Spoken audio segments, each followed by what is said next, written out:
Join Tribe Teacher. Smash like rock, hit subfire, learn big brain things with me. In the beginning, there was rock, just rocks. No Wi-Fi, no crypto, only gravity and pain. And yet we traded them. Because even cavemen thought, maybe this shiny one is worth more? One day, I gave my friend a rock. He said, thanks, I'll give it back tomorrow. Spoiler alert, he didn't. And that's the day I learned that trust hurts more than stubbing your toe on stone. So I made a rule. Borrow 10 rocks, return 11. Easy math, except nobody could count past 5 fingers. But it sounded smart, so everyone agreed anyway. I carved the rule onto a big stone. Borrow 10, return 11. It looked so official I almost taxed myself just for reading it. And thus, the first bank was born, the Stone Bank. People loved it. They lined up to borrow my rocks. Some even brought bananas as a processing fee. I didn't know I had invented the interest rate. I just wanted snacks. Soon everybody wanted more rocks. Cavemen started flexing. Bro, I got 30 rocks. Meanwhile, I was still wearing one dirty loincloth like, why am I the broke banker? So I built storage. A huge rock vault. I called it First National Bank of Tribe Teacher. Pretty solid name. Literally. 0 deposits though. Business was booming. I even had assistants. One counting rocks, and one pretending to count rocks. Classic management structure, right? Ancient corporate life at its finest. Then came the problem. Everyone wanted their rocks back at the same time, and I was like, wait, I loaned those to him, and he loaned them to her. Oh no. It was the Stone Age version of a financial crisis. The village panicked. Prices went crazy. One banana cost 5 rocks. Somebody even offered me air as collateral. Creative, but no. And that's when I learned. Inflation hurts more than a broken club. After the rock crash, things got weird. Nobody trusted rocks anymore. Some people started trading seashells, others used shiny bones, one guy even tried using vibes. Spoiler, vibes are hard to measure. I sat by the fire wondering, was I the bad guy? Did I just invent debt?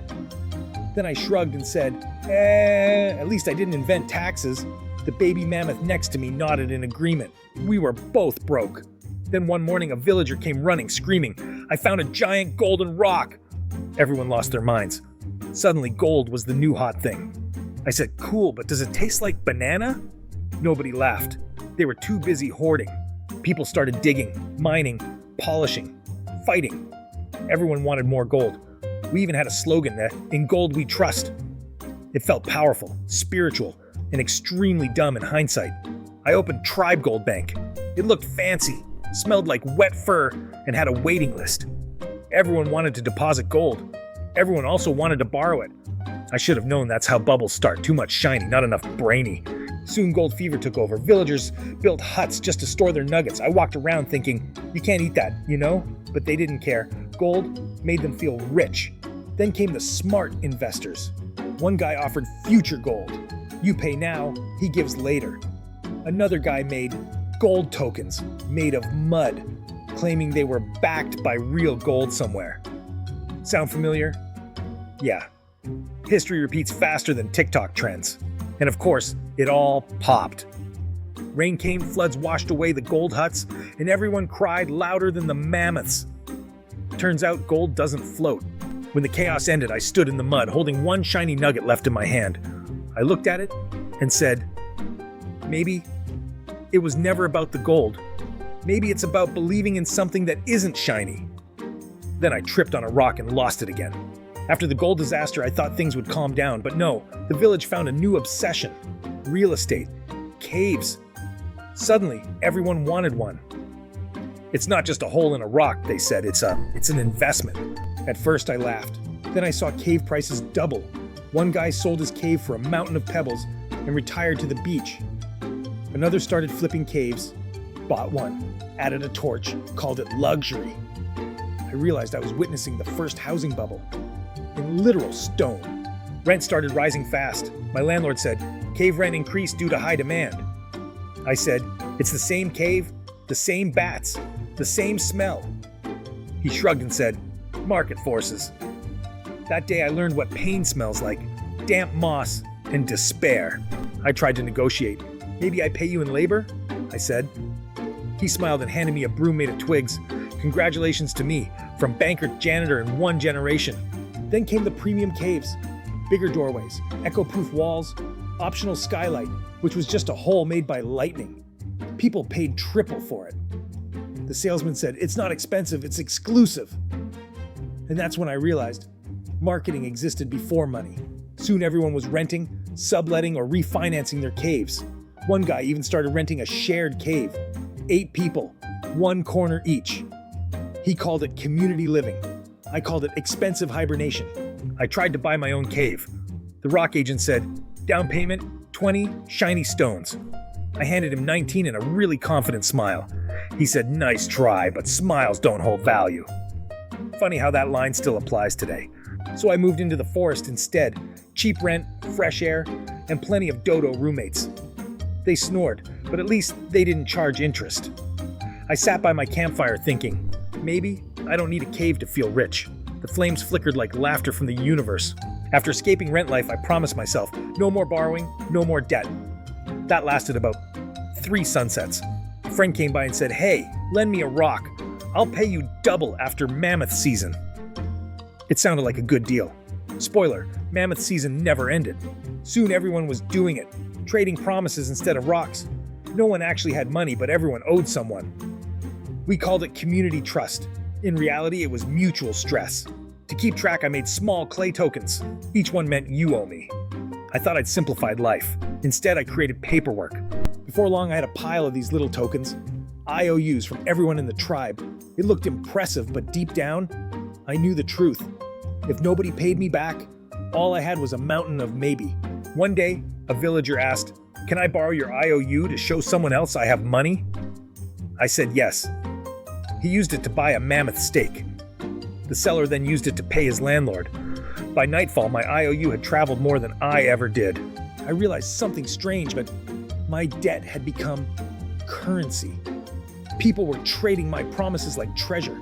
It was exciting and terrifying. I looked around and thought, oh no, I've done it again. The next morning, someone tried to pay me back using my own IOU. I stared at it, blinked twice, and laughed so hard my beard caught fire. The economy had looped on itself. Money was now just collective confusion. I held up the burned token and said, maybe value doesn't live in the rock, or the gold, or the token. Maybe it lives in the story we tell each other, and the trust we pretend to keep. I leaned back, staring at the rising sun, and whispered, man, I really should have stayed a janitor. It started slowly. People stopped trusting the tokens. They said, these don't feel real. And I said, neither do Mondays, but they still hurt. The problem was simple. Too many promises, not enough rocks. Every time someone wanted to buy something, they pulled out a handful of IOUs. We all nodded, pretended to understand, and kept trading lies with confidence. Soon the market flooded with fake tokens. Some villagers made limited edition ones with sparkles. One even made a collectible set called Rock Chain. He said, each token unique, verified by cave carving. I didn't know it then, but he basically invented NFTs. Then panic hit. People realized their tokens weren't backed by anything. They rushed to the bank yelling, give us our rocks back! But the rocks were long gone. Used, traded, borrowed, lost, eaten by a mammoth. Who knows? The air felt heavy that day. Not because of the economy, but because everyone started doubting everything.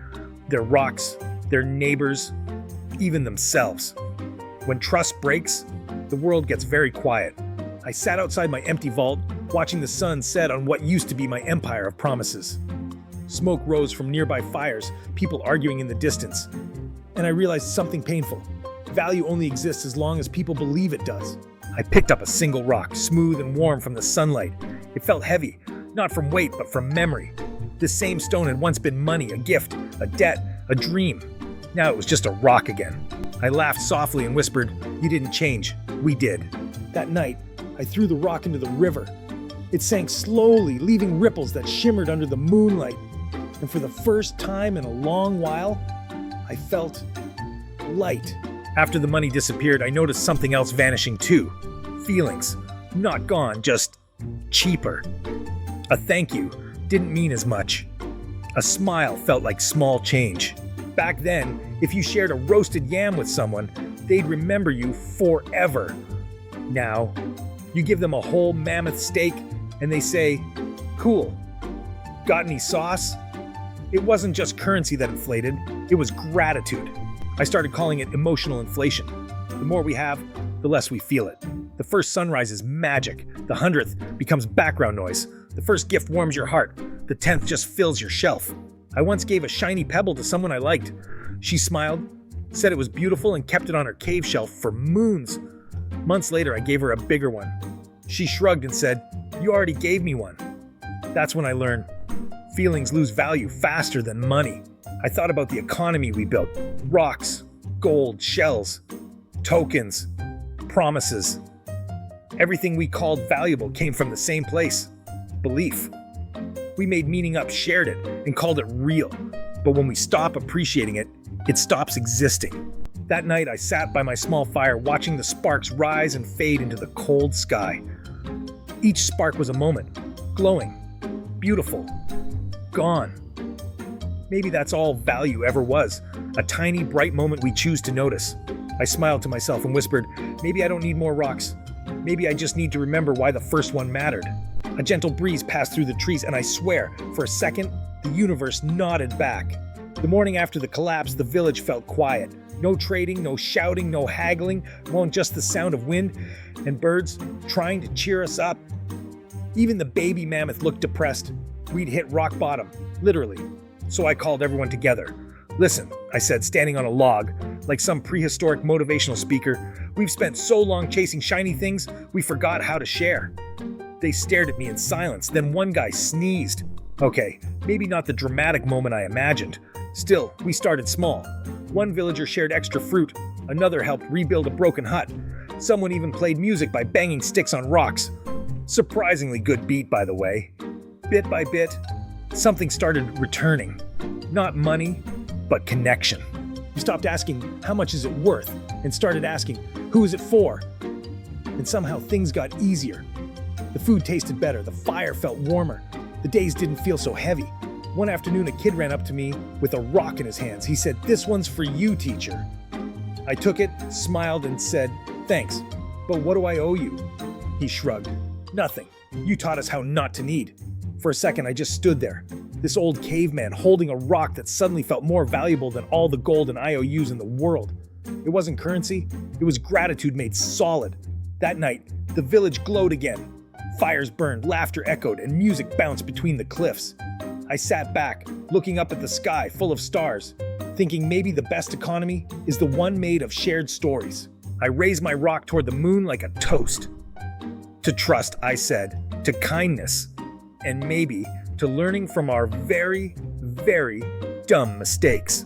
After the village came back to life, I started thinking, what if none of this was really about rocks, or gold, or caves? What if we've been learning the same lesson again and again, just with better haircuts and worse attention spans? I mean, look at you modern people.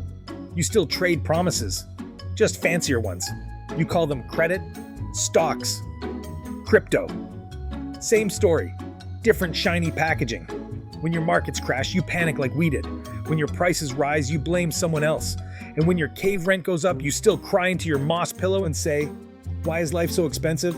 Trust me, we've been there. Sometimes I imagine what you'd think if you saw our world. No screens, no charts, no interest rates. Just one hairy guy holding a rock, trying to explain why believing in something gives it power. And honestly, you'd probably still scroll past me. But maybe that's the point. It's not the object that matters, it's the faith behind it. A coin, a card, a number on a screen, they only work because you all agree they mean something. Lose that belief and you're just holding a piece of metal, or worse, a useless password you forgot to write down. I look up at the same sky that's been there since before trade existed. The stars shimmer like tiny patient teachers. They've seen every crash, every rise, every restart. They never panic, they just shine. So maybe, instead of worrying about interest, you should start collecting something that doesn't inflate, like moments or laughter or trust that survives a bad year. Because even when the market collapses, those are the only things that keep their value. I leaned back on my rock and chuckled. Guess we all live in the same economy, I said, the one called being human. Night fell slowly over the village. The fires burned lower, the laughter faded, and the stars began their ancient lecture again. I sat alone, poking at the embers with a stick, thinking about everything we'd built and broken. So many times we tried to capture value, and every time it slipped through our fingers like sand. Maybe that's because we keep chasing things we can hold, when the real treasures can only be felt. Trust, kindness, gratitude, they don't fit in pockets. They live in the space between people, glowing like fire in the dark. I remembered the first time someone thanked me. It wasn't for a trade or a lesson. It was for helping them carry water up the hill. A small thing, but when they smiled, I felt richer than the entire stone bank ever made me feel. Back then, that feeling was gold. Now, people give thanks like they're handing out flyers. We say, "I appreciate you," while scrolling, not even looking up. We flood the world with words and drain them of meaning. That's the real inflation. Not money, emotion. Every like cheaper than the last. Every thank you worth less the more we forget how to mean it. I looked at the fire again. Each spark that rose into the air felt like a tiny emotion. Bright for a moment, then gone. But the warmth stayed. Maybe that's what matters. Not keeping the spark, but remembering the warmth it left behind. The wind shifted, carrying the smell of rain and smoke. I smiled, whispering to myself, if value comes from trust, then meaning must come from care. And for once, I didn't need to explain it to anyone. The night already understood. Fire wheel tick-tock, me try understand modern world. Join tribe teacher, smash like rock, hit sub fire, learn big brain things with me.